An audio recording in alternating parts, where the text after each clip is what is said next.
Welcome, everyone. Thanks for joining the Society for Clinical Research and ACRO for our Good Business Practices webinar. Today's presentation is SARS-CoV-2, the law and you, how COVID-19 laws and regulations affect small clinical research sites. And our presenters today are Edie Edens from First Class Solutions and Andrew Goldman from the Law Office of Andrew Goldman. For more information on all of our webinars and all of our member benefits, you can visit us at myscrs.org and browse to the Members Only tab. Immediately following today's presentation, you'll be prompted to complete a survey. In order for you to successfully receive your Contact Hour credit, you must be logged into WebEx as an individual, remain present for the webinar in its entirety, and complete the post-webinar survey. If these three requirements are met, you will receive a Contact Hour certificate via email within 30 days. There is no Contact Hour credit offered for listening to the recording of this presentation. If you have any questions, you can use the Q&A feature that's found at the bottom right of your WebEx window. The webinar will continue for approximately 1 hour, and before I turn it over to our presenters to introduce themselves, I did mention at the beginning that this is co-sponsored with ACRP, who is generous enough to provide us our presenters today. So a little bit about them on this slide, letting them know that in clinical research, people are everything, and that ACRP raises clinical research standards and accelerates careers. I'll now give the presenters a couple minutes to introduce themselves, and then we'll get started. Andrew, you want to go ahead? Sure. I guess I'll go first because you can just go right into speaking. You go first. So I am Andrew D. Goldman. The D stands for David, by the way, in case you're interested. I am a small business lawyer. My law firm, I have a little bit more creative. I go by Your In-House Law from time to time, but that's not the legal name of my firm. What I do is for some small mid-sized businesses and nonprofits and associations, I do general counsel work, outsourced general counsel work. So the same thing a large company does, a large company has a lawyer for, I do for small ones in a fractional capacity. So that's your contracts, your employment stuff, your general basic stuff. So I am here largely for the capacity of small business law, not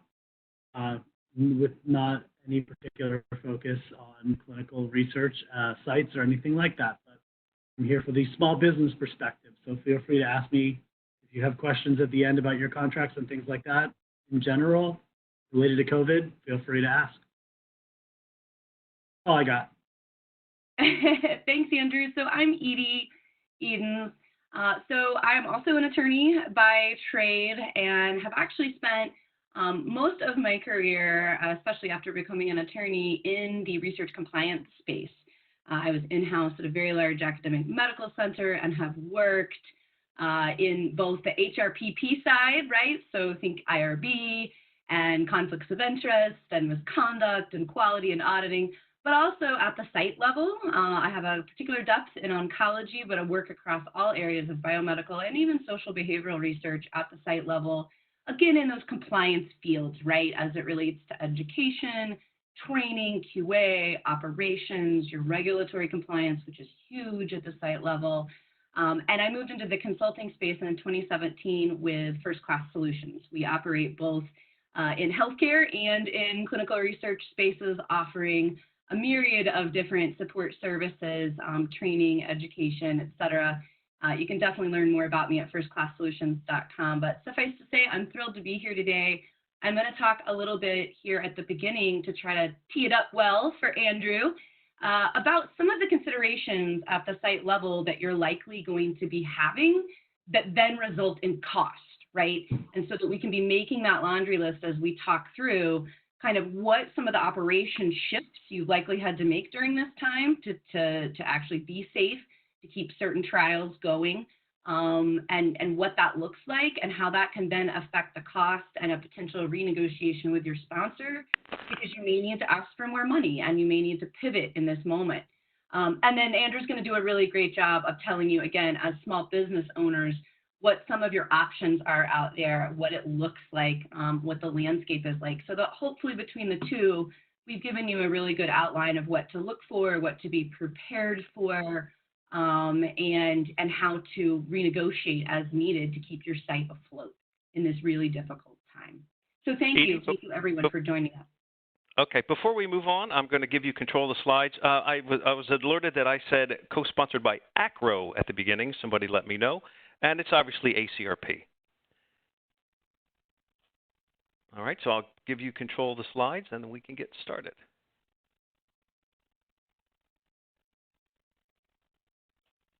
All right, so this is our initial disclosure, pretty standard issue for both Andrew and myself. We do not, I can speak for both of us, we both reviewed it. We do not have any relationships that we need to disclose at this time.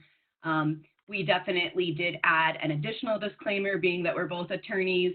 Essentially, as I'm sure many of you understand, noting that while we are attorneys and while we do represent clients in that space, we are not your attorney via this presentation, right? This does not establish that attorney-client relationship. So thank you for understanding.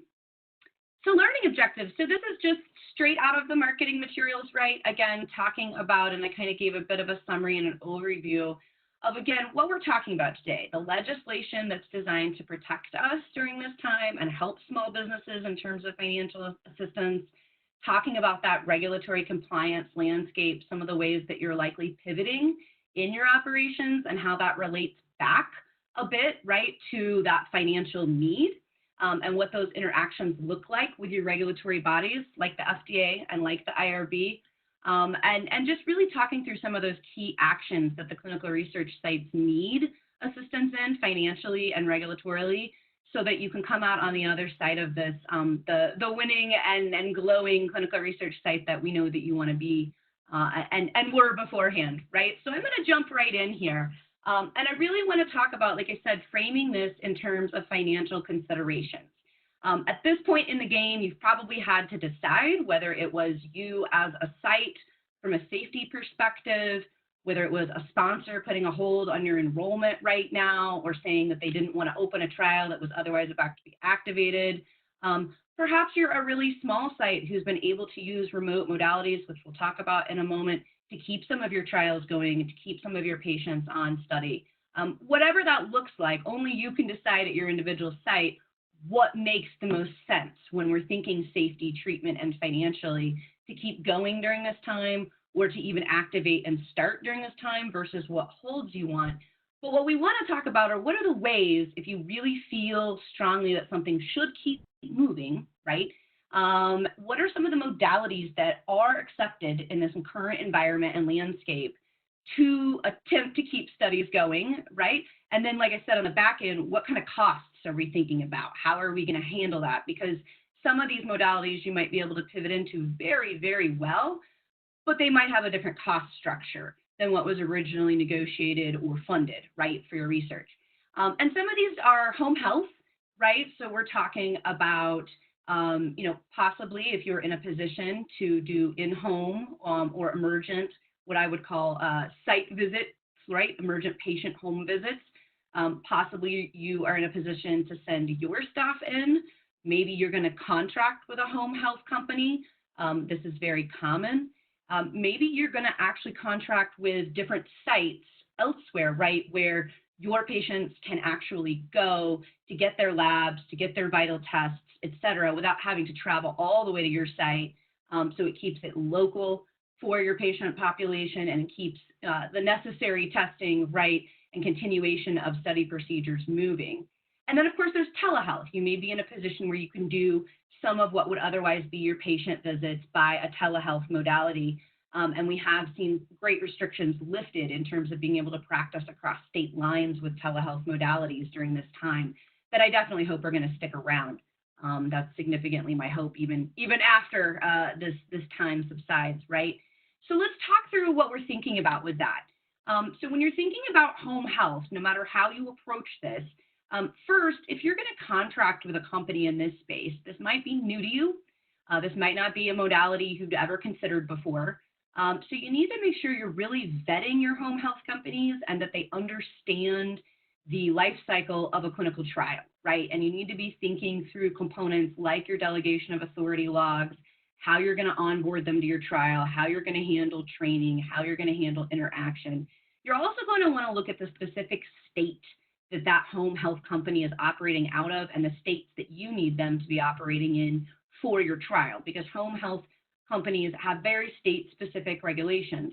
Like I said, some are being relaxed during this time to assist, right, all of us in our healthcare endeavors, but some have not. And so you need to make sure you understand the differences in the different spaces in which you're operating. Like I said, you're going to need to be thinking about how you're going to onboard that study personnel, how you're going to train them, not just on your specific study and get them on your specific DOA, but at large on whatever your operations and processes are, right? It's when it comes to the regulatory environment right now, the IRBs as well as the FDA are fully expecting amendments. They're fully expecting you to pivot in a myriad of ways to make this work. They're really not going to be resistant as long as you have a plan, a well thought out plan, right, that addresses the safety of your staff, it addresses the safety of your patients, it addresses the integrity of the data that you're going to collect, right, and that it's been well thought out and can be actually put into motion smoothly. That's really what they want. But there is a lot of logistics that comes with that, right? You're essentially onboarding, if you're outsourcing to home healthcare companies, an exterior staff or an external staff and bringing them into your site operations.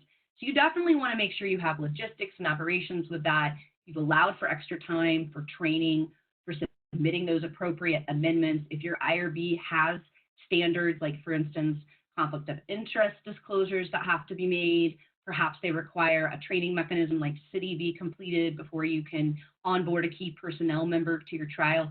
Those things are going to take time, right? So you're going to need to make sure that, again, you're thinking through that. You also are going to want to have some SOPs here. If you're part of an organization that has a bigger emergency preparedness plan, I would be tapping into that if you haven't already. But you need to at least have something on paper that says, in this time of COVID, we have pivoted to using these modalities, and here's our plan. Here's our infrastructure. It does not have to be the most eloquently written SOP you've ever had. Although I'll tell you, if you work your SOP magic well enough, this could be an SOP that'll stick around for a while that you don't have to revamp. And it could be something you could use for training and workflow and compliance all in one. That's my personal stand on SOPs. But it's really up to you and your modality and where you're at for drafting those. And when I say that, I want to give you guys some specific areas to think about, right? This is going to be part of the logistics plan, which is then going to be transmitted and documented with SOPs and contingency operational plans that then need to be forwarded to FDA, IRB. You're going to need to, and we'll talk about it a little, re-consent patients on this new plan. And of course, you're going to need to think about the costs of this new plan, hands down, right? So, what kind of equipment do you need to do a study visit? Is it something, how are you going to handle transportation to and from a patient or a patient's transportation? What types of safety precautions that are heightened during this time, and what supplies does that require? Like I said earlier, what type of lab and testing sites are you going to use that you might not have previously been utilizing, and what are the heightened costs right now for that use, and how are you going to vet them? Of course, how are you going to continue to communicate with the sponsor, with your regulatory bodies, right? And then, data collection. How are you going to do it if you're doing these remote modalities and ensure that almost that chain of custody, if you will, in terms of that data collection and that documentation, right? Because those are really critical to those steps. COVID plans. Okay, so if you are operating, just got a great question about COVID plans needing to be submitted to the FDA. So here's the deal. First and foremost, it's going to be your IRB of record that's going to want your contingency plan. If you are operating under an IND or an IDE with the FDA, right, they would like at this time communication as to the ways that you're pivoting in your study. The IRB is who is going to approve those changes, right? That's who you're going to submit your plan for approval to. But if you are operating and pivoting the nature of your study, you need to, once approved, submit that documentation, that contingency plan to specifically your FDA contact that is overseeing your IND or IDE to ensure that they also know that information. They won't likely respond. They're swamped right now. But for documentation and compliance, I would go ahead and submit it. I would treat that as a very open communication right now, because the FDA has been open. They want to hear from us, right? And not because they're trying to check every little thing we're doing. Rather, they want to be supportive. They're relaxing significant regulations. They're pivoting faster than they've ever pivoted, and they want to support you. So don't look at it as an approval as much as it's a communication. They need to know what you might be doing differently that might impact long-term the validity of the IND and potentially a new drug application. Okay, so the next modality I talked about is telehealth, right? And this is one of those, everyone has different, questions about, well, what if I was already doing calls with my patients and now I'm going to do video chat, right? Do I have to submit that change regulatorily? Do I need to be thinking about cost and compliance? And my answer is yes, right? Whatever you had in the pre-COVID environment, if you are using telehealth, has now changed. And you cannot just pivot without recording that, without approving that with the IRB. Again, not that they're going to shut you down on it, more that they want to know what you're doing. And you need to have this documentation and plan in order. You also need to be vetting what you're using in terms of telehealth. I think by now we've all heard about Zoom bombing, how disruptive and usually lewd, unfortunately, it can be, right? That can really ruin the relationship with the patient. And given you might be discussing private health information that has serious privacy protections, you cannot take a chance that you get Zoom bombed. So you need to be employing platforms that have security measures that are going to be viewed by OCR and HIPAA as compliant, right? And you're going to, again, need to have documentation and a plan here in the form of SOPs that are going to address what type of platform you're using, what security and privacy measures, given what you might be discussing. When are you going to use the telehealth, right? Like, who is authorized to use it as a part of your trial, and in specifically what situations, what visits qualify for that?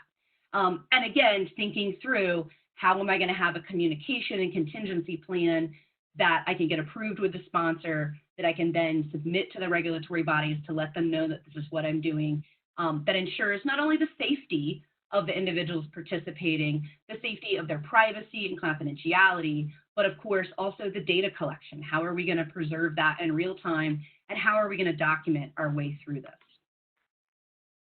So no matter the modality, right, no matter how you are pivoting to keep your trials moving or to open new trials, you absolutely have to remember, again, unless it's an emergency, unless it is, I need to not follow protocol and pre-approved IRB steps, because if I do, it is immediately going to harm a subject. And so I'm going to take a different alternative route and then immediately report this to my regulatory bodies. Unless it is truly an emergency like that the regulations do allow for, you need to be submitting all of this information in advance of actually doing the changes. Once you have your plan together, once you've negotiated the finances related to it, you're going to kick that plan out to the IRB, you're going to communicate it to the FDA, and then you can actually operationalize it.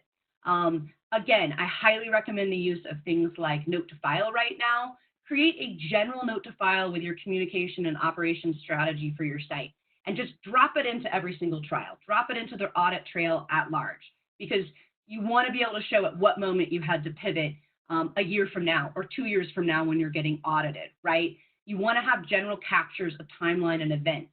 So if you're doing what I recommend, which is, a daily or weekly communication strategy with your staff, with your site, with your patients, make sure you're keeping copies of all of that. Make sure you're putting it in the individual relevant regulatory binders. It's easy to get caught up in these times, but at some point down the road, we're going to have to come back and audit everything that happened during this time. And you want a clear trail of, we made these decisions at these time points, we communicated with our regulatory bodies appropriately, we reconsented our patients, here was our justification, here's which trials we did it with, here's which ones we didn't, here's where we pivoted in our SOPs. Make sure you're version dating on those as you're changing them, so you can show how you were moving the process forward. This will be a lot less painful down the road, right, if you've done that. And like I said, if this is truly an emergency, right, as the regulations have always provided us, there is an opportunity. I also think that there is a conversation to be had here about whether or not COVID conditions have created a new emergency, right, that might actually qualify under the regulations for some quick pivots, so that you're really preserving the safety of your staff and your patients, and you can move as fast as you need to move to pivot. And I've given you a couple links here. I'm not sure why the second one didn't activate, but suffice to say, these are some of the core locations with the FDA where they're dropping their daily communications about changes and pivots, their expectations of the clinical research community during this time, and giving you a little guidance on whether or not some of the situations you might encounter are going to count, in fact, as an emergency now, right? Because we are in a different world than we were even just a few short months ago. So when you've pulled together your plan and you've looked through these components, right? It's home health, it's telehealth, it's a combination. Here are the safety restrictions we have to put in play. Here are the rotations of staff we have to do to stay safe, right? Put together an actual thought out plan as much as you're able. I know time is of the essence, right? And again, remember that you are telling the regulatory bodies, right? This is your opportunity as a site to speak not only to the FDA and the IRB, but honestly, even your sponsors, right? And say, this is how it has to work right now. This is what is safest and smartest for my site, for my patients, for my staff. So this is what we have outlined and come up with, right? Because the standard of care is fluid and it has changed in this moment. And so you need to say at the site level, do not look to them to tell you. They'll tell you what they're relaxing, what they're agreeing to, but you are the ones who tell them, right, this is how my protocol now is changing. And again, they're looking toward safety. They're looking toward data integrity, right? As long as you have some of these components handled, they're going to be very, very flexible. In fact, a lot of what we're doing and pivoting to in decentralized and virtual trials and telehealth kind of actually already existed because the regs were silent in some spaces. So I'd just be shocked if you're met with a whole lot of pushback, despite our wonderful reputation in regulatory for being full of red tape, right? And some examples of this are, again, the FDA notices we've seen in a myriad of different areas about everything from, new drug applications, clinical research, importing of PPE, et cetera. We're seeing the FDA absolutely advocate shipping IP directly to a patient, or I should say a research subject, instead of having it, collected at your site and distributed, right? You still have to handle the documentation component of that, but that's huge. That cuts out touches in the chain. It's something that we haven't done before, right? You're seeing examples of employing the local testing and lab facilities that patients can seek and coordinate instead of on-site visits. And you're seeing a great acceptance by the regulatory bodies of, sure, we understand you need to do that right now. You do that. So I think that the plan is very much in your hands, and chances are at this point you've already made somewhat of a plan, because we're not new to this, right? We're in month almost 3 now. And then there's issues like reconsent, right? And you do need to think about this, right? This is a component that has to be a part of that plan that goes to the IRB, that you relay to the FDA, that you talk to the sponsor about, because you do have to document that you've discussed with your research subjects how this is going to change and what it's going to, how it's going to have an impact on them and whether or not it makes sense for them to continue in the trial, and that they very clearly do have the right to refuse. But you also, if they're already on study drug, et cetera, need to talk to them about what that would look like pulling out of the study, right? So it's one of those, you have to have a plan for how that's going to work. It's almost like when you submit the first time and you have to have a full plan for consent. If most of your changes are high level and they're really well mapped out and they don't change the deep scientific validity, I'm actually seeing a lot of expedited reviews and protocol amendments go through pretty darn fast. A lot of your commercial IRBs are waiving some of their fees right now and beefing up their staffing so they can do this faster.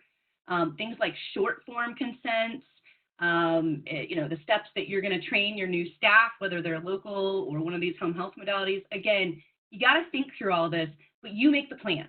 You are in control. You are the site. And I really, really want to make sure that you understand that and that you come up with a plan that makes the most sense. So once you have that and you've put that together and you've submitted it and you've communicated, and you're going to need to keep communicating because inevitably there will be more changes, right, as we attempt to reopen or potentially reclose. So you're going to need to keep this loop constant and continuous. But again, that's what you need to be thinking about regulatorily as to how do I form my plan? What do I need to have documented? What should be in my package that I'm going to submit and get that approval for? And then there's the contract. Then we're back to the money, right? And so you need to be putting price tags on all of this, right? So I heard from a site recently that they were shipping IP to patients where they could, where they weren't local. But if they were local, they were doing parking lot pickup and drop off, right? And so you would have a staff member in full PPE going out to the parking lot, arranging the exact time, texting with the patient, talking to the patient through the window, passing it off. And this was actually a ton more time and effort than when they normally come on for their on-site visit, right? So you need to start thinking about, as you go through your budgets and your already negotiated contracts, where are you seeing increased cost and time? Is it that there's screen failing, right? And so maybe you had a cap on screen fails and what you would get paid for, but now with shelter in place or potential exposure to COVID, you need that number of screen fails you get paid for to be increased. We already talked about new IP delivery channels. There might be enhanced pre-screening by telehealth, where you can actually say, okay, this person's been exposed, so we can't, we've already done a pre-screen, but that telehealth modality costs money, especially with the privacy considerations. You may just have heightened costs of PPE and sanitation, which is entirely understandable right now. You may be pivoting into remote monitoring. A lot of sponsors have this expectation that from a remote monitoring perspective, that sites are just going to pivot to remote monitoring with no extra cost. And that's a ton of extra time. If you're not already on a clinical trial management software that allows for true remote monitoring, and your CRAs are now, or coordinators are having to, scan in each document so a sponsor can still complete a remote monitoring visit, the time put in for the preparation of that visit just went way up, right? And so here is where I'm talking about collecting the increased cost and putting together essentially a new budget, okay? And this is what you're going to do. You're going to go back to the sponsor. And like I say here, with knowledge, without fear, right? You're going to pull your contract. Whoever initially negotiated it needs to be a part of this conversation. And you need to know what to look for in it, right? This isn't meant to be adversarial. The hope is that your sponsors are going to communicate and understand with you, but you may have to go beyond, say, like your study coordinator's contact on the other end of the line, right? It may be time to go back to that contract office, back to a higher level at your sponsor. Again, not meant to be adversarial here, but to go back and say, as this was negotiated 6 months ago pre-COVID, and you still want us to handle certain pieces or components, I'm going to need to renegotiate this trial. But in order to do that really effectively, you have to know what your ask is, which means you have to have all your operation plans lined out. You have to have gotten them approved at the IRB level, right? And you have to have gone through that original contract and that original trial budget and outlined, okay, here's what we're doing differently to meet the needs. Here's how much more that costs. Or here's why we're going to take money from this line item to fund this other line item instead of what we originally agreed to, right? And you need to have items to offer them. So you can say, hey, I'm happy to do a contract amendment with a time frame based around COVID predictions, right? So I'm pivoting to this different financial space, but I'm not asking it for the entire duration of the trial, only during this time, right? So you're being very reasonable about these extra costs. And here's what you're going to be looking for in the contract, right? First, you're going to start, like I said, very non-adversarial, very anecdotal. Hey, I'm sure you've been impacted too by COVID, right? The goal would be, once you begin talking about the constant, never-ending FDA daily guidance, the announcements from IRBs, all the press, that it would be an understanding that times have changed and a contract needs to be revisited specific to the budget. Okay, let's say that doesn't actually get you anywhere.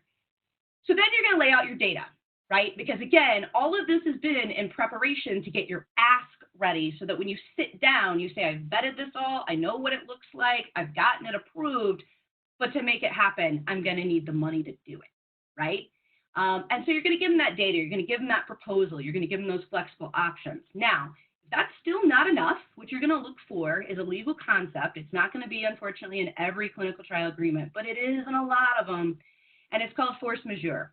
And it is usually intended for what we call an act of God, right, that's unforeseeable. A hurricane comes along and wipes out your entire clinical research site, and you cannot perform the elements under the contract that you were contracted for, and this is an out saying, hey, there's nothing I could have done to prevent against this. Well, many sites are now, I think with great success, and I've advocated this, going back to sponsors and arguing, saying this is clearly an unforeseeable, whether you want to call it an act of God, a public health crisis, however you want to frame it, whatever you're most comfortable arguing, but the bottom line is there's a significant labor disruption and change at this time that was unforeseeable and means that I either cannot perform the contract as negotiated and need to consider leaving it altogether, or as you're kindly presenting to your sponsor, what you'd prefer is to renegotiate it during this time, right? You're not trying to completely end the trial. You're saying, I need a different type of support, and here's exactly the data of what that looks like. And if you have force majeure in your contract, and it should just be literally a heading and a little paragraph there, then that gives you the power to do that, right? It is the final straw, right? It is something that, you know, can get a bit contentious. And like I said, I don't advocate adversarial relationships with your sponsor. That's not what I'm saying at all. What I'm saying is get your ducks in a row, be prepared for an ask, and be optimistic. Your sponsor is, as I'm seeing in the Q&A here, your sponsor is seeing their own change in their work, right? And they're seeing their own preparation and daily operations change. So I've actually known a lot of sponsors who reached out to the site first, or as soon as the site reached out, was very amenable to a conversation about this. And sponsors are very aware that force majeure exists. But heaven forbid you're met with someone who really just doesn't want to talk to be reasonable, you do have that other legal element, right? And I just encourage you, like I said, it's going to go a lot smoother if you have all that information. You know what your operations and plan is like, you know what you're capable of and not, you've vetted the expenses, you've vetted the reality of the operations, and you know exactly what you need changed and what your ask is. It will go much faster at that sponsor renegotiation level. And last but not least, lessons learned. I'm big on, you know, what can we take away from this, right? A couple of small sites, I have seen this as a growing trend, and if you're not already doing it, I really hope you start doing it, where at the front end of your contract with your sponsor, you essentially negotiate what I would call a petty cash fund, right?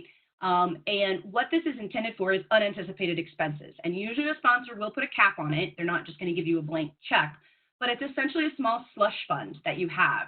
And I've seen a lot of sites as they're working through this renegotiation time, using this slush fund to help Band-Aid patch some of these costs until they can get something completely renegotiated, right?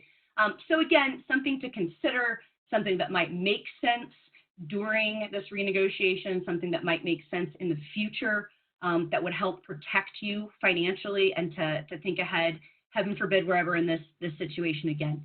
So with that, I'm going to switch it over to Andrew. I was going to say, let me move this so that he has control of the presentation. Right.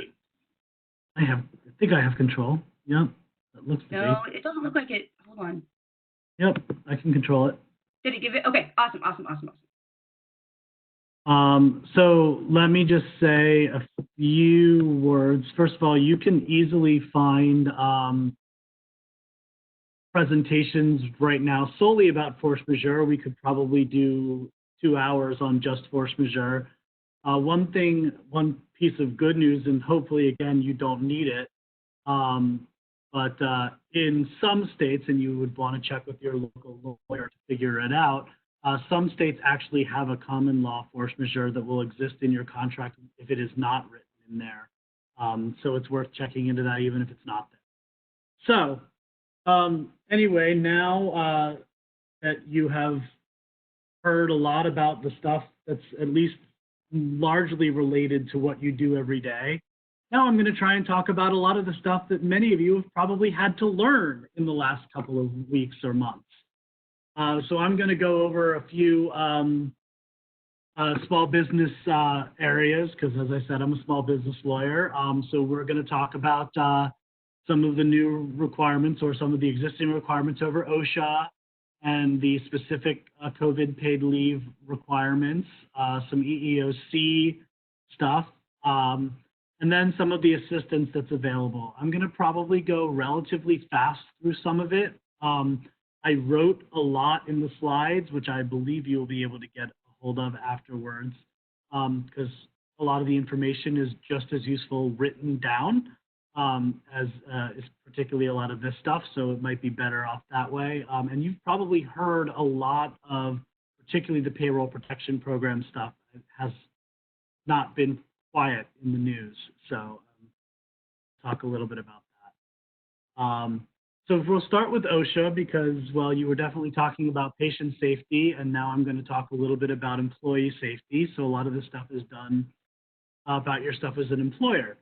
So OSHA, which is the office safety type of laws, the safety requirements related to specifically to, I wrote SARS-CoV-2 because that was the new hip term to use, but specifically related to COVID, whatever, are different by state. So you're going to have to look at your state requirements specifically to see things. However, provision of PPE is required to the level needed for the job. So gloves, masks, etc. It depends on the job you're doing. Obviously, if you're dealing with patients, you need a lot more equipment than if you're not. If you're working in an office, sitting back, it's probably less. Also, the office needs to follow proper social distancing protocol. You guys are familiar with this stuff. This is the CDC guidelines. OSHA basically says follow them. Now I will go into the Families First Coronavirus Response Act. So this is the paid leave. This was some of the stuff that was passed, well, when I started making this presentation, like brand new, and now it's been like a month. So maybe a little more, a month and a half. So the sick leave, the first 2 weeks of paid leave are given to anyone who can't work because of quarantine or is waiting for a diagnosis of COVID. So this is people that are self-quarantining because they are sick or they are waiting to determine whether or not they are sick. In that case, you have to give them 2 weeks of paid leave that doesn't count against their PTO. And that is if they are experiencing symptoms and waiting for a diagnosis or if they actually have COVID. Again, if they can't work. If you have the ability to work remotely, a lot of this becomes a little more flexible, but if they have COVID, there's nothing you have to let them off. Family leave, the first 2 weeks of paid leave at 2/3 the rate for someone who needs to care for someone who is quarantined or because of schools being closed.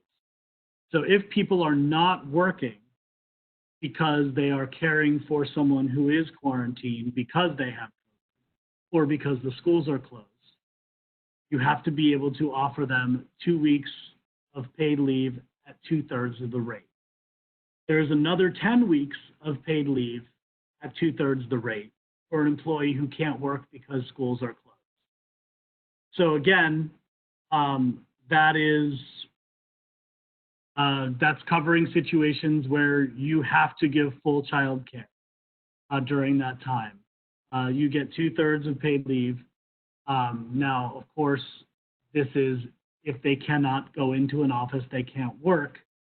There are, again, some ways to get around some of this by allowing people to telework, even if they're partially teleworking part of the time because they're caring for kids part of the time. So it's not necessarily that you have to get no work out of them, but you have to kind of accept the fact that you might. Again, they're only paid at 2/3 for that, but it doesn't count against their PTO. The exception is if there's an undue hardship that might jeopardize a business. Usually this is for businesses of 50 employees or less. So there can be an undue hardship that might jeopardize the existence of the business, because the idea of this is to make it so that people can care for people with coronavirus, but it is not to make small businesses go out of business. a note with this for full-time employees, it is 40 hours of leave per week. And part-time employees, it's based on their average hours. Yes, this applies to nonprofits just as much as it applies to others. I haven't seen anything that says it doesn't apply. So hopefully that answers that. All right. So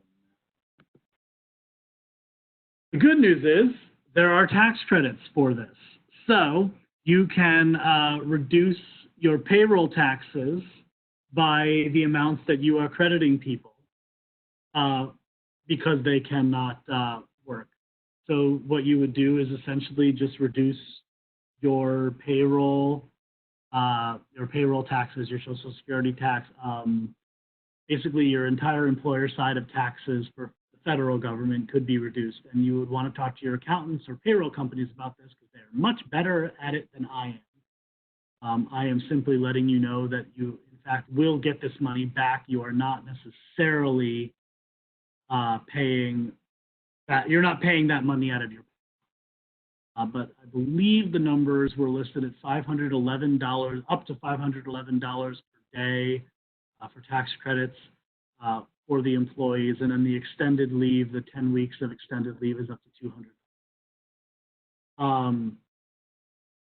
So note, and I put this in under here, but you cannot receive a tax credit for paid time off and loan forgiveness for a payroll protection program. Should have clarified that a little better in the slide, which I'll talk about later, but you cannot receive both of them for the same time period. So if I am one of your employees and I am off for that time period because I have COVID, you cannot get PPP for me and get the tax credit for the time that I'm off. There's exemptions for some healthcare providers.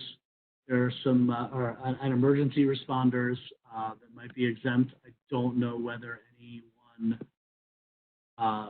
in the clinical research would apply or would qualify for that. It's certainly worth checking if you want. I would check with lawyers that work on that. I'm not familiar with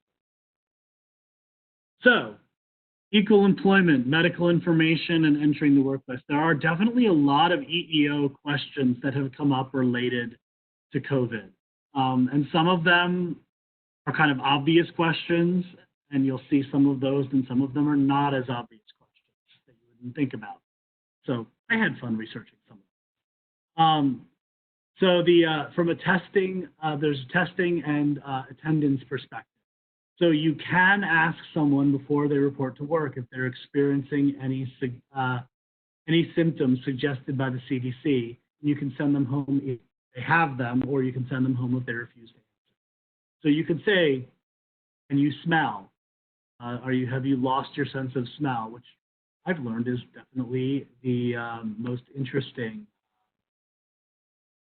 or most effective one. I am going in and out. I hope everybody is not having that same problem. Edie, I can see you nod your head if you can hear me the whole time.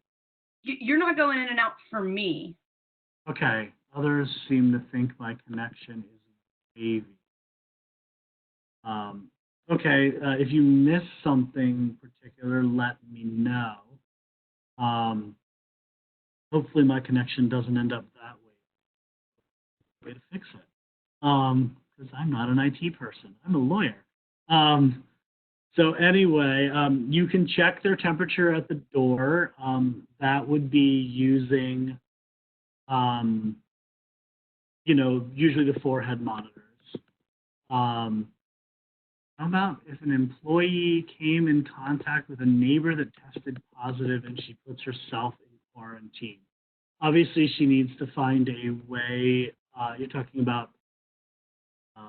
I'll come back to some of these questions, but since I already read that. If she comes into contact with someone and puts herself in quarantine, obviously she has to find a way to get herself tested, figure out whether she has symptoms.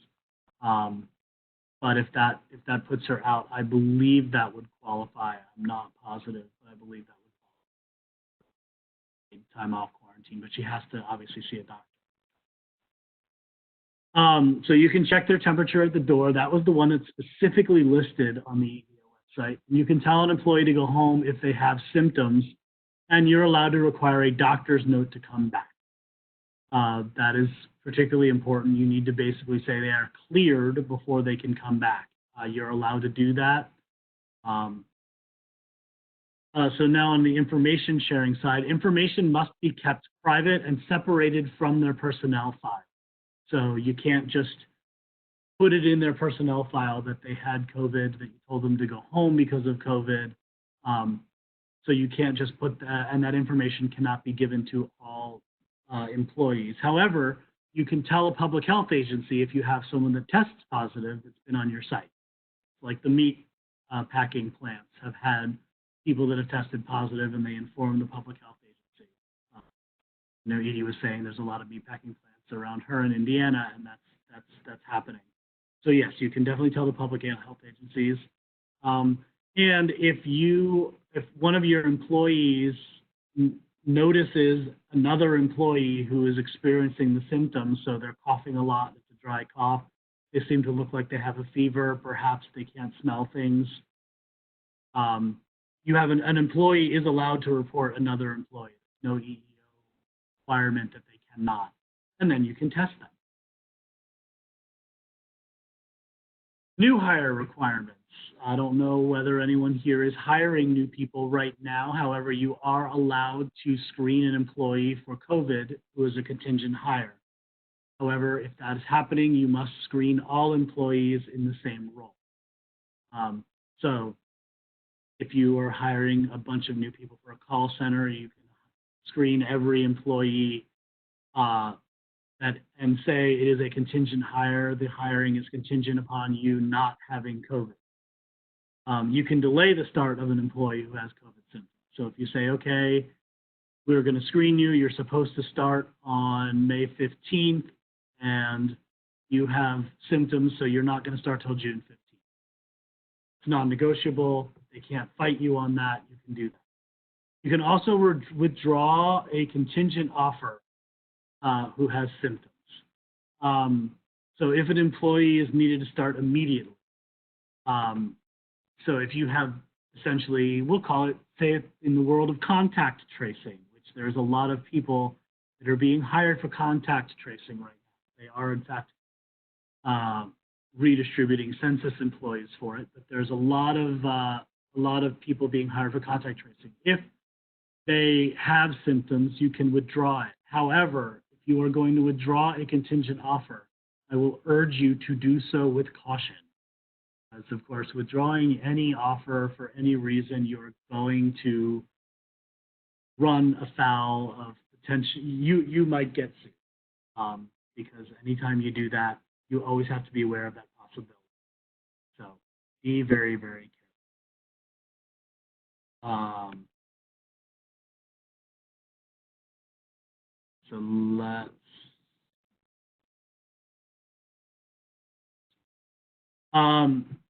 Reasonable accommodations and harassment. So one of the big concerns is the higher risk workers. And if they request accommodations, you should try and take precautions that don't cause an undue burden. So you can separate them if that's possible. Maybe you have an office for them. You have an empty office. You put them in an empty office just to separate them some of the time. Obviously, remote work, if it's possible, is useful. Plexiglass, if you can put that up to separate them.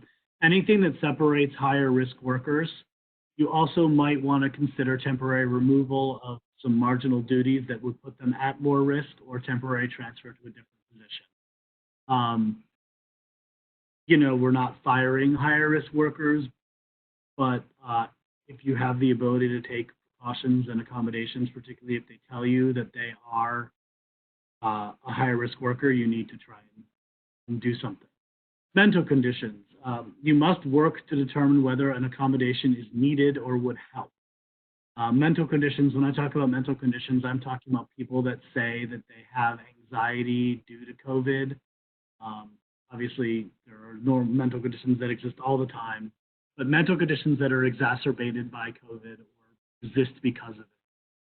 You have to work to determine whether an accommodation is needed for it and whether an accommodation would actually help. Because if it wouldn't help, then it's not a reasonable accommodation. Telework accommodations. Now this, I'm saying because people are working from home a lot more, there are reasonable accommodations that are needed because of their work from home status. Some of them are that they already have in the office. Some people have chairs, specific chairs because of it, because a lot of people can't sit still for 8 hours in a normal chair that they would have at home, but they do it in the office. In a lot of cases, you might need to try and provide something that they have at home. So there are reasonable accommodations that would exist at home. They wouldn't normally have because they have to get to work. Again, these are things that are reasonable and are not an undue burden on your office. If everyone requires a $700 chair, $1,000 chair, I don't know how much these chairs cost. You don't necessarily need to provide it. You also might provide delivery of the chair they have in your office. That's another way you could do exactly the same thing. Another thing to note is you don't need to allow telework if it doesn't fit with their job duties just because they're in a high-risk group. So you might have people that say, well, I'm over 65, I'm in a high-risk group, I need a telework. And you can say, well, that's great, but you can't do your job teleworking 5 days a week. You don't need to allow it. You need to make sure it's a reasonable, again, these are reasonable accommodations, so make sure they're reasonable. Risk group exclusion. So this is an important thing to note. You cannot exclude or not hire someone because they are in a risk group. So just because you don't want to give accommodations, this is like any other hiring. Okay, I am still going in and out. I don't know how to fix it. The biggest deal is, I think, speak up, right? So when you speak slightly softer, it sounds like maybe that's when people are having you wave in and out. So maybe just try to speak firmer and louder all the time. I can try that. My voice, unfortunately, doesn't carry, so I will try a little more. So let's see if I can do that. So for risk groups, again, you don't want to exclude someone or not hire them because they are over 65. You can't not include them on a project just because they're in a risk group and you don't want to give accommodations. This is the same as any hiring. When you hire someone in general or you promote people in general, you can't avoid doing that just because you don't want to give accommodations. So you still have to do that. So the other last thing is harassment.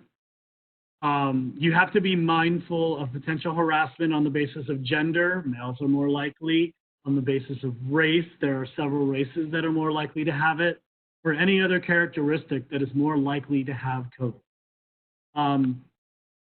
I don't know much else to say on it. You just have to be mindful of that harassment. You might want to educate your employees on that. I haven't heard of this happening a whole lot, but it could. So just be careful. All right, CARES Act and the Payroll Protection Program. This you guys have heard about a lot, so I will probably run through it relatively quickly. I assume most people have heard about it in the news. It's been all over the news. But the purpose of it is to make small businesses keep staff on their payroll. So the goal of it is to make sure that you don't fire people, you don't lay off people, you keep them employed. It is eligible for any small businesses under 500 employees. As you have heard, it is also available for certain national organizations that have sites that have smaller than 500 or fewer than 500. So you want to be careful of that. It is a loan that you have 2 years to pay back with 6 months of deferment of payments. Interest will still accrue at 1% interest. So it is important to know that it is technically a loan. It is a loan for up to 2.5 times your monthly employee payroll, including benefits, at $100,000 annual salary per employee. So that means that if you have an employee with $150,000 salary, you can make that salary $100,000 and take the $8,333 a month. You multiply that by 2.5, and you get the amount that you're eligible for. Maximum of $10 million. I believe if you do the math, multiply $100,000 per employee times 500 employees, you get to right around $10 million. Or times 2.5, you get right around $10 million. Forgiveness. Now, this is where it kind of becomes a grant. If the employees are kept on payroll through 2020, or through June 2020, I guess that was the original, it has to be 8 weeks from when you get your money. 75% of expenses also need to be spent on payroll. So that means there are other things that you can spend it on, which is rent, mortgage, taxes, benefits, electricity, gas, water, internet, all of those things. But 75% of it has to be spent on payroll. So you're getting your money at 2.5 times your payroll for 3 months, or for 2 months. So of that, 2 months should be payroll anyway, so that would be 80%. So yes, it has to be 75% of it is payroll. If you have already laid off employees, you can immediately rehire them and keep them for 8 weeks, and you can still get the money. All employees covered have to be U.S. permanent residents. Right now, it is set for a deadline of June 30th, or when funding runs out. As you are aware, funding ran out once. Funding has come back. There is specific funding set for small banks. So keep that in mind as you apply. I think I have an application slide later, but I will come back to applying for it. But you must pay employer-employee taxes during that time, so you're still paying your taxes. Family and sick leave under the Families First Act, as I mentioned earlier, is not eligible for the program. And if you use an EIDL loan, which I'll mention later, you can only use PPP to refinance.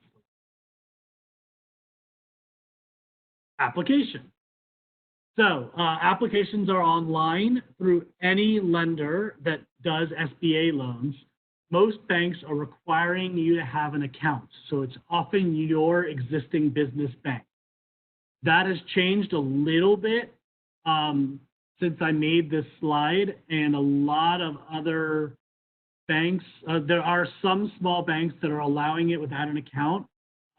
My accountants and I are, I'm not necessarily making an endorsement. If you have your bank and they're small, use them. But Blue Vine and other small business lenders that specifically focus on it have been very good with giving PPP loans and moving them relatively quickly. You want to move quickly. Larger banks tend to be a little inundated, but it's going to go away at some point. You want to submit proof of residency. You want to submit proof of your payroll. They're going to require that. Either your processor records, or if you're an independent, your 1099s, your income statements, your bank records. And then there's the forgiveness application.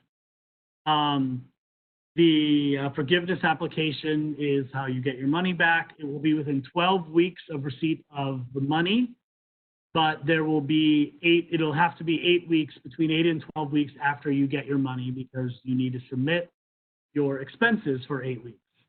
You need to certify that you're going to spend the money properly to get it. You need to certify that the company existed before February 15th. You need to, these are all certifications that you need to make. I don't need to read them to you. But you need to make you need to make certifications about the owners of the company and the company itself. When you are, after you get the money, after you get the money, it is important to keep track of that money. If you have a separate account, an escrow, it is worth putting it into that account and tracking that way, and then refunding or paying back your expenses each month after you have them. We don't have guidance yet on what the forgiveness applications will look like, but everyone is basically saying you want to be keeping that money separate. It's just easier that way. Also, track all of your, you want to track all of your expenses that you spend in the month, especially those types, so that you can refund and have all of those in just a spreadsheet. That makes it really easy when the application comes out. EIDL, Economic Injury Disaster Loan. Now, these are also small business SBA loans. They are up to $2 million. You can get up to $200,000 without a personal guarantee, and you can get up to $25,000 without any collateral. The interest rate is not nothing, but it is still relatively low, 3.75%, and for a nonprofit, it's 2.75%. So this is even better for nonprofits. Restrictions, you need it to pay your employees or other operations expenses. It's not quite as restrictive as the PPP. You cannot use it for refinancing loans or dividends. So you can't just get an economic injury loan and pay back and give your shareholders money or your owners if you're private. There is a loan advance of up to $1,000 per employee and up to $10,000 total. So 10 employees up to $1,000. It is paid before you get the loan proceeds, so you don't necessarily need to you don't need to wait, because some of this will take time to get to you. And it doesn't need to be paid back, so it'll basically turn into a grant. So if you have 10 employees, you could get up to a $10,000 grant. There are also bridge loans available that while you're waiting for the loan, you can get up to $25,000. You'll have to pay it back. That is not a grant, but it is a bridge loan. Now then there is the Federal Reserve Main Street loan. Now, this is not FDA or SBA, not FDA either. Maybe they do. This is a Federal Reserve loan, so it comes from the Federal Reserve Bank. It can come through any lender, so it is important to know it can come through any lender right now.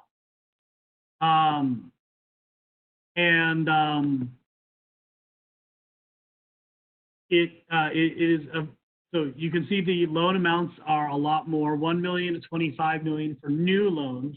If you already have a Main Street loan with the FDA or an FDA bank, with a Federal Reserve Bank, you can get up to $150 million. So, and it is currently set at a maximum of 4 times basically your profit is what a bit dies if you don't do this. No, you do not have to pay back. You can actually get both the $10,000 EIDL loan and a PPP. So you do not have to pay them back.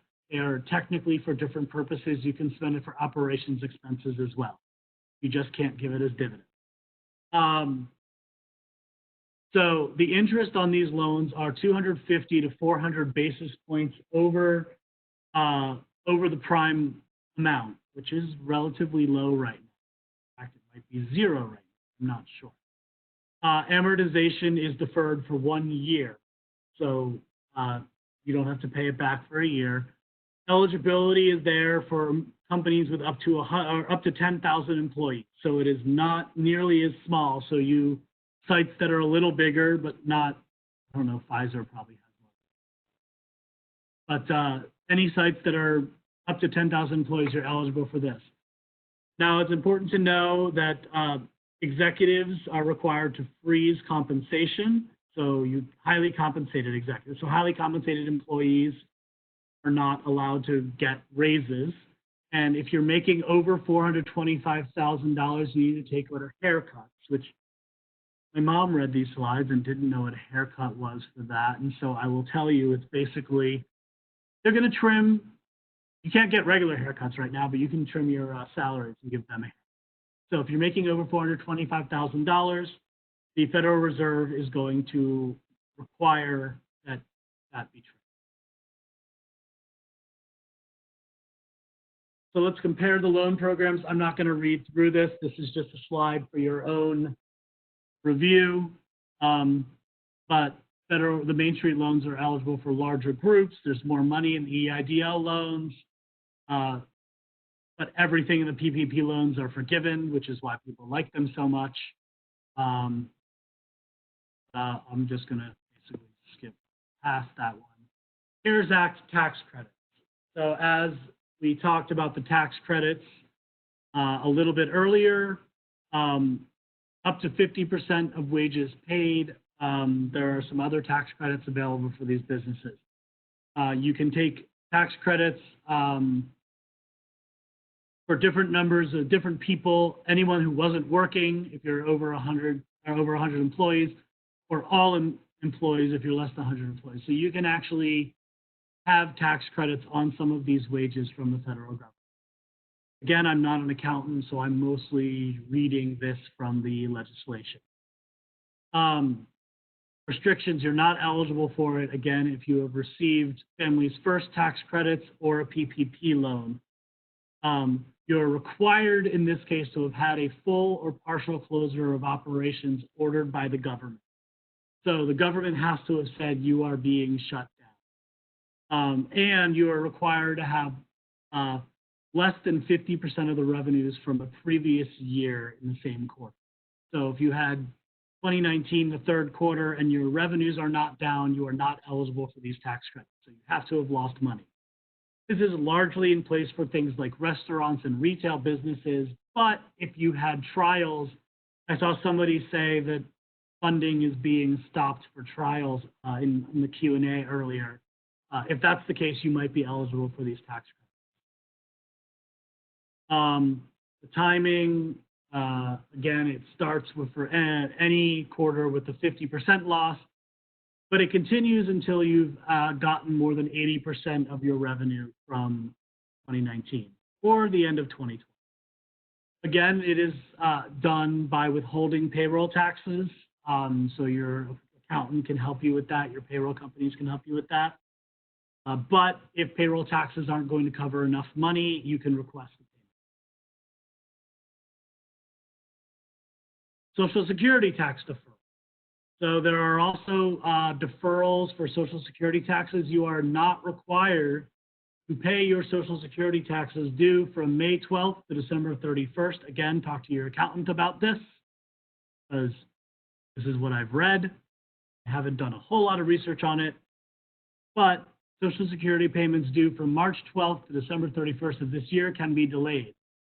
I would only advise doing this if you have to, but 50% of it will be due at the end of 2021, and 50% of it will be due at the end of 2022.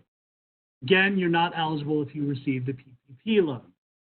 That is important to know, but all businesses are eligible for it. This is why they keep saying that it's going to make this tough on the Social Security program, because they're going to be collecting any money this year.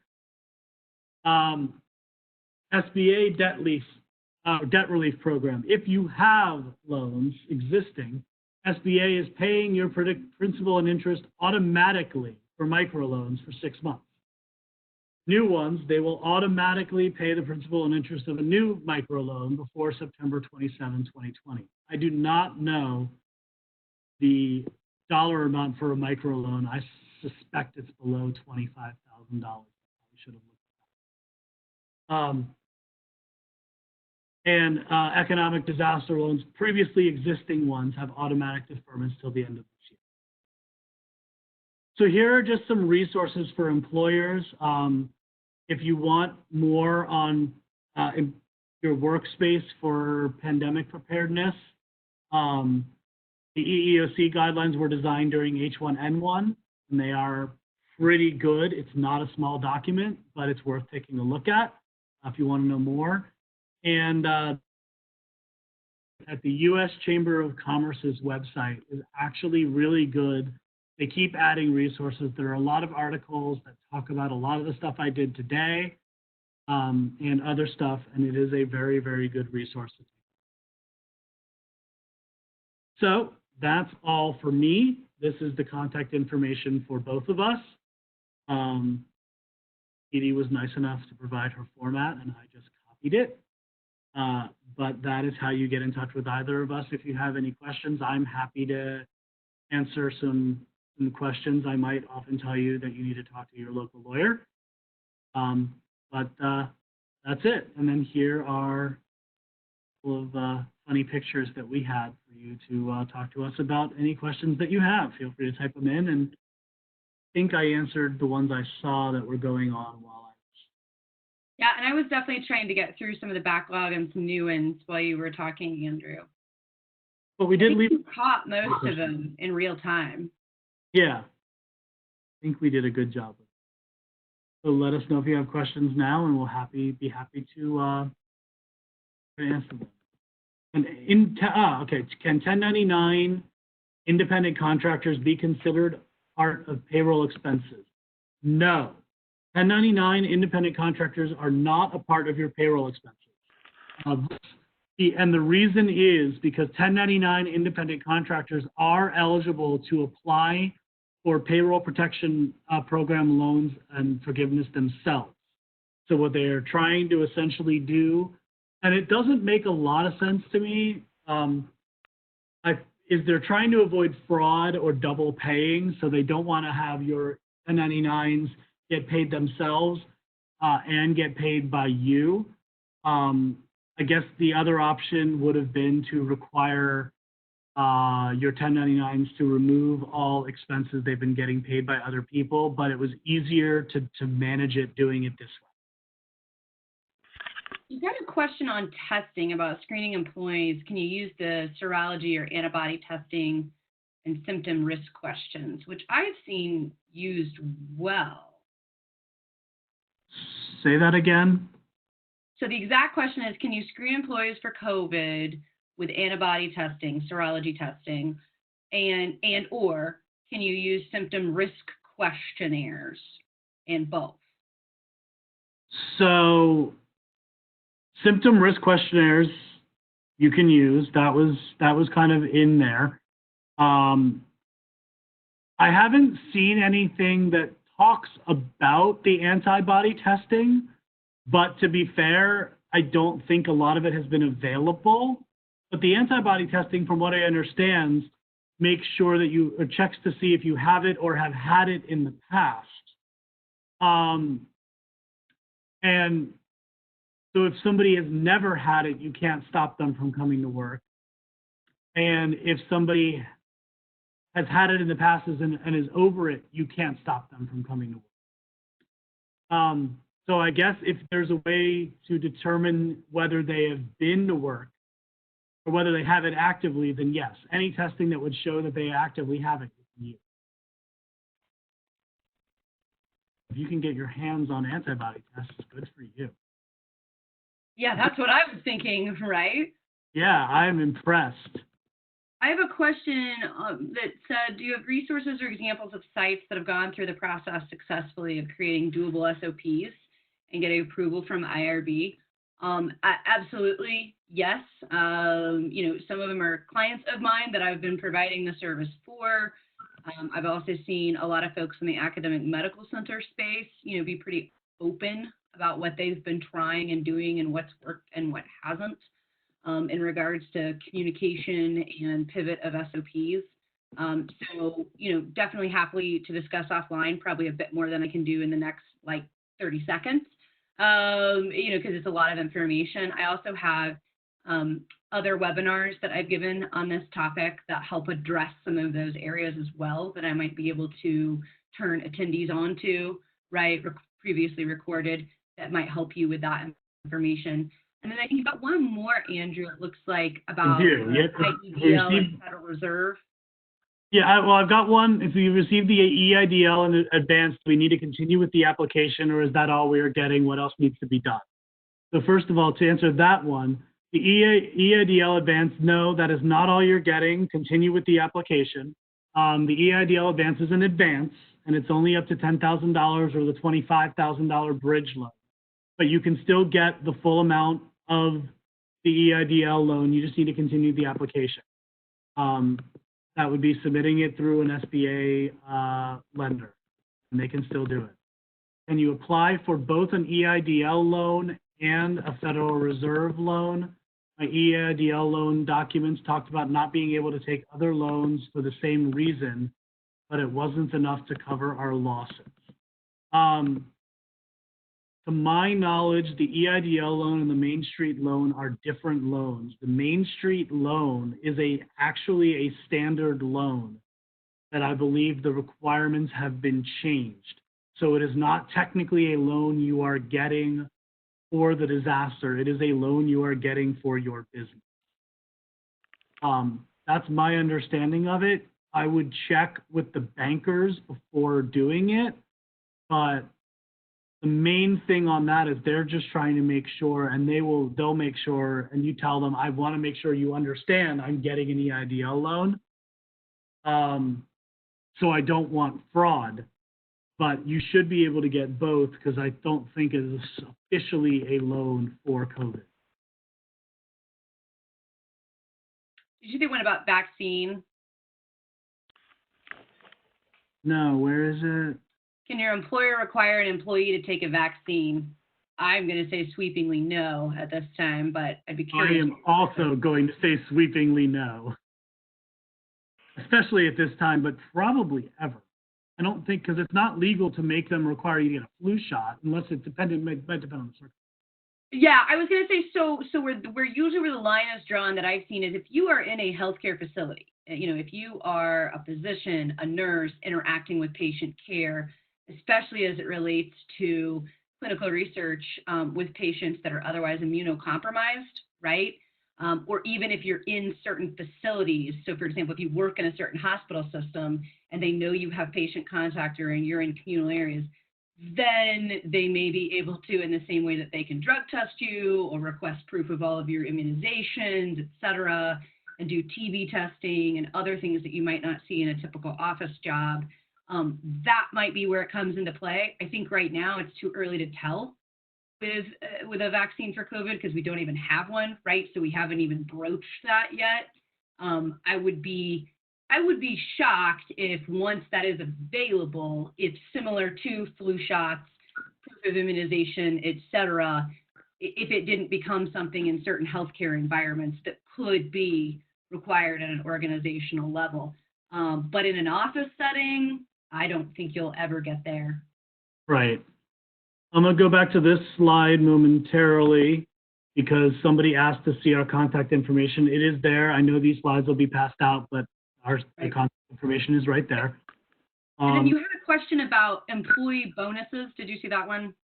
No. So giving employees a bonus based on, typically, they give employees a bonus based on overall company revenue.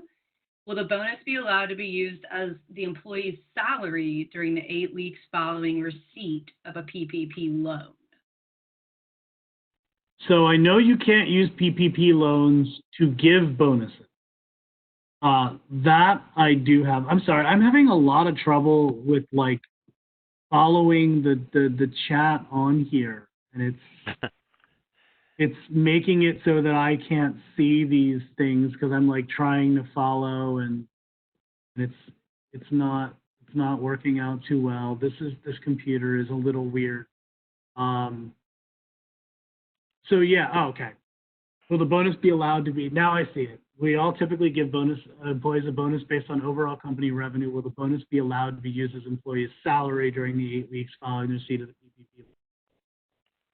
Yeah, I mean, you can use whatever you want for salary, but the PPP loan needs to be used to pay salary. If you're paying more salary on top of the PPP loan, that is fine. You don't have to just cut somebody's salary or bonuses that they were otherwise going to get. This is really to make sure that you can keep them on staff. You cannot use the PPP loan to give them a bonus, but you can use the PPP loan to give them salary. So it can, as long as you can say, I used the PPP loan for their salary, this was their salary, I paid their salary, here it is, that's fine. Another question I have, can you get the EIDL and PPP? That is a little bit more of a question. If you get PPP, you are required, you have to use it to refinance an EIDL.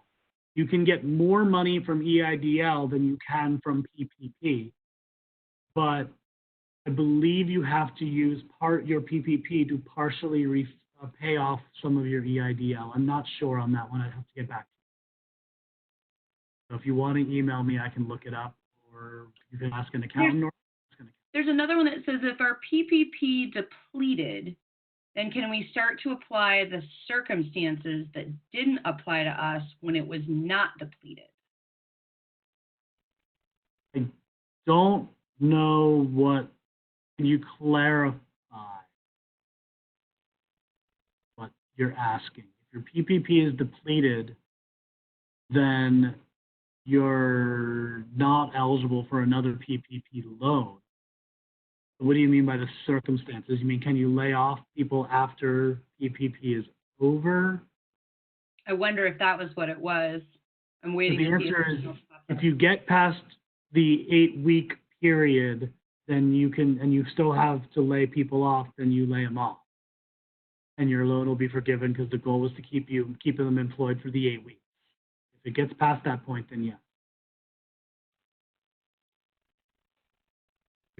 Okay, I have an FMLA question. My employer announced they are exempt from the new legislation because we are a healthcare. If I get sick with COVID-19, do I still have my original FMLA protection? Okay, let me go back. For instance, the tax credit. So you're asking if you can get the tax credit after the PPP is completed. I don't know. I don't know. That question hasn't come up yet because nobody's PPP had been depleted yet. And it still hasn't been 8 weeks. So the SBA, I'm assuming, will issue guidance on that at some point in time. It might come out when they release the guidance on the forgiveness applications, which hasn't been released yet. So stay tuned, and maybe we'll have more information on it when it comes out. If you get sick with COVID-19, do you still have the original FMLA protection? FMLA still exists. So just because you're exempt from the new legislation as a healthcare provider, and it's only certain healthcare providers, so make sure they've validated that. Because it's not necessarily you're a healthcare provider, you're exempt. Do you still have the original FMLA? Yes, the FMLA isn't going anywhere. Just because you're a healthcare provider, FMLA still exists. Just the new legislation has exemption. And broadly, I'd say I've answered it, while you've been talking, Andrew, some of these questions. But for those of you who have been messaging about further resources related to SOPs or some of the management, site-level management resources that you're requesting, if you'll email me, it's hard to give really broad resources without knowing a bit more, right, about your individual site needs. I definitely want to help in any way I possibly can. But if you just email me with a little bit more information, what size of a site you are, exactly which SOP in the process, or I think someone talked about some of the risk questionnaires that I was mentioning. I have some examples of, more than happy to share that information. Just give me a direct shout, and I'll be happy to do that. Same thing with the webinar I was referencing. Andrew and I don't have an easy way to just push that content out to you guys in this moment, right? And it would take a minute for me to put it together and put it in the chat box. So it's just a bit easier. Plus, it can be a little more specific.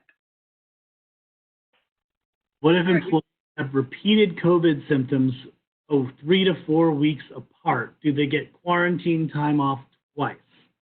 So the first 2 weeks of your quarantine time off are the ones that are paid.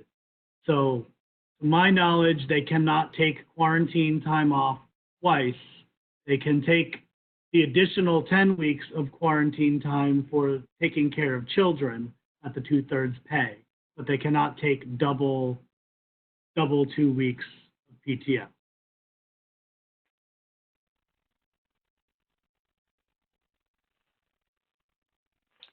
So we have an FYI, some medical staff that are COVID positive and relatively symptom-free are still being asked to work with positive patients. Not everyone is getting time off. Yeah, I have heard that. That's not actually new information, unfortunately. No, and again, because there are exceptions to some of these rules for healthcare providers, that's happening. And that's a tough one.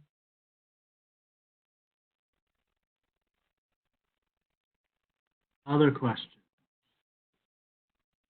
Yep, more for our emails. Feel free. Yep, and there's this is Mike. There's some people have asked for the slides. I will resend them. I sent out a bunch this morning, and when you register, you should receive a link. But in the event you got kind of invited or came into the presentation sideways, I'll just resend the slides again, so you'll have all the information, the emails, and the links that were mentioned in Edie's part of the presentation above. Thanks, Mike. You're welcome. Any more questions? All right. Well, live? You held them pretty about 15 minutes post when we said we were going to close, so we really appreciate that. If there's no more questions, I will save these for you, and just in case you want to go back through them and see if there's anything you want to address. Sure. Yeah. I saw one last one pop up about the 10 weeks for caring for a child or patient. Like, is there a restriction on when you can use that? So the person said, for example, I haven't used the time off yet as I'm working from home, but if I were to have to return to the office next week, then I might need to use the time. So is there a restriction on that time? As far as I know, no. As far as I know, no. There is not a restriction, because I know a lot of offices have been work from home, and they might very well say anyone who has children that needs to be there for childcare, figure out how to do half and half, but you can definitely use that 10 weeks that way. It's quite possible they're going to want to, it's quite possible that they're going to want to allow that to avoid having to pay it and deal with all that.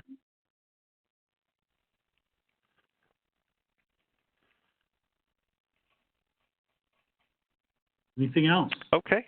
Anything else? All right. Well, go ahead, Andrew. We predicted 90 minutes. We did. It's a lot of information to throw at you guys at once, and believe me, we understand that. When you have two attorneys saying it's a lot of information, as my husband lovingly says, it's a nerd alert, right? So I think it's, all the more important that we give you those slides with all those resources to be able to dive in, as well as our contact information, so that as you process some of these questions, you might, then want to reach out and hash out your own personal circumstances. All right. Well, let me see here. I got that up. All right. Well, thanks very much to Edie Edens and Andrew Goldman today for their time and expertise, and for staying late and answering all your questions. Thanks very much for your presentation today.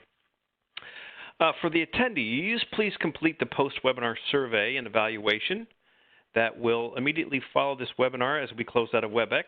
You have to complete that to receive your contact hour credit. For some people with internet security that's strict, you might not see that pop up. Just send me an email and I'll get you the questions and take care of you that way. Within 24 hours, I will be sending out a link to the recording and the attendance certificate, and that goes to all registrants, whether or not they attend or not. For more on good technology practices and other topics, see the SCRS Insight Journal. We publish that quarterly for members. You can find that in the members section of our website, myscrs.org. Thanks again to ACRP for co-hosting this with us. You can check them out at acrpnet.org. Again, we invite everyone to take our virtual trials training. You can find, that's also, ACRP and SCRS both host access to that. It takes about 18 minutes. You get a certificate, and it's a good way to demonstrate to sponsors and CROs that you have taken, you've begun taking steps to become virtual trials capable. We appreciate everyone's participation in today's program, and we look forward to having you join us for more webinar content this year. Today's session has been recorded, as I mentioned. I'll send out the link to you within the next 24 hours. I'll include the slides as well for those of you who missed them. We look forward to your feedback on the closing survey, and thanks again for joining us, everyone. Bye-bye. Yes. Bye.